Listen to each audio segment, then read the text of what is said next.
Dear audience আসসালামু আলাইকুম, welcome to my new video. আজকে যে মেডিসিন সম্পর্কে রিভিউ করব তার নাম হচ্ছে জোলাটা 2.5 মিলিগ্রাম। তো আমার আলোচনা সুষ্ঠু প্রস্তুতকারক এটি জেনেরিক নেম, এটি আমরা কখন গ্রহণ করব কখন গ্রহণ করব না, গর্ভাবস্থা অথবা স্তন্যদানকালে গ্রহণ করা যাবে কিনা এবং এর সাইড এফেক্ট ও দাম সম্পর্কে আলোচনা করব।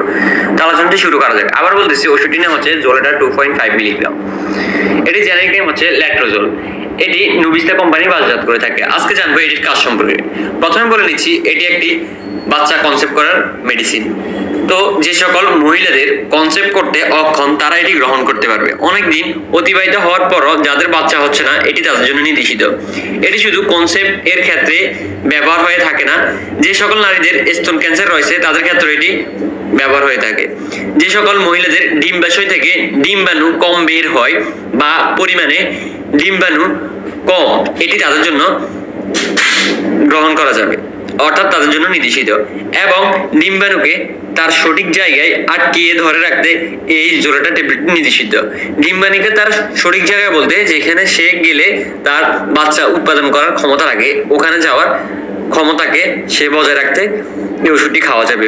পুরুষের শুক্রাণুকে নারীর ডিম্বাশয়ে পুরোপুরিভাবে নিয়ে যেতে এটি একটি কার্যকারী মেডিসিন। এবং যে সকল পুরুষের শুক্রাণু মহিলাদের ডিম্বাশয়ে যেতে যেতে অকার্যকর হয়ে যায়, যে সকল শুক্রাণুকে অর্থাৎ সে সকল শুক্রাণুকে কার্যকর করতে এটি নির্দেশিত। ওভুলেশন জনিত বন্ধ্যাত্বেও এটি নির্দেশিত। বাচ্চা কনসেপ্ট করতে হলে প্রথমে মাসিক নিয়মিত রাখতে হবে এবং ওজন কমাতে হবে, এটি হচ্ছে প্রথম শর্ত। তো এখন আলোচনা করব এটির সেবন বিধি সম্পর্কে। তার আগে ছোট্ট করে একটা কথা বলতেছে, যারা আমার এই ভিডিওটি দেখতেছেন এখনো সাবস্ক্রাইব করেননি, প্লিজ সাবস্ক্রাইব করবেন। আর যারা অলরেডি সাবস্ক্রাইব করেছেন তাদেরকে অসংখ্য ধন্যবাদ। আসলে আপনারা সাবস্ক্রাইব করেছেন বলেই নতুন নতুন ভিডিও করার অনুপ্রেরণা পাই।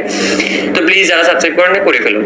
এটি সেবন বিধি হচ্ছে, যে সকল প্রাপ্তবয়স্কদের স্তন ক্যান্সার রয়েছে এটি প্রতিদিন একটি করে ডাক্তারের পরামর্শ অনুযায়ী গ্রহণ করতে হবে। গর্ভবতী হওয়ার জন্য যেভাবে খাবেন এটি দৈনিক একটি করে 5 দিন অথবা 10 দিন অথবা 15 দিন পর্যন্ত দিয়ে থাকে, কিন্তু আপনি কখনো এই ওষুধটি ডাক্তারের পরামর্শ ছাড়া গ্রহণ করবেন না।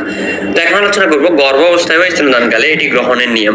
গর্ভাবস্থায় এটি গ্রহণের কোনো প্রমাণ পাওয়া যায়নি, তাই প্রয়োজনে ডাক্তারের পরামর্শ অনুযায়ী গ্রহণ করতে হবে।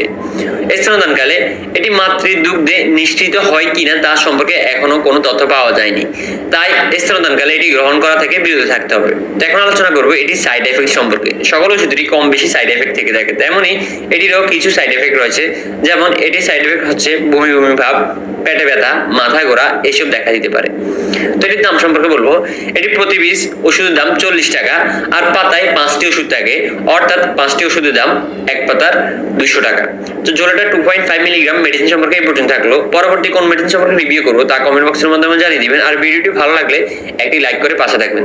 তো সবাই ভালো থাকবেন, সুস্থ থাকবেন। আসসালামু আলাইকুম।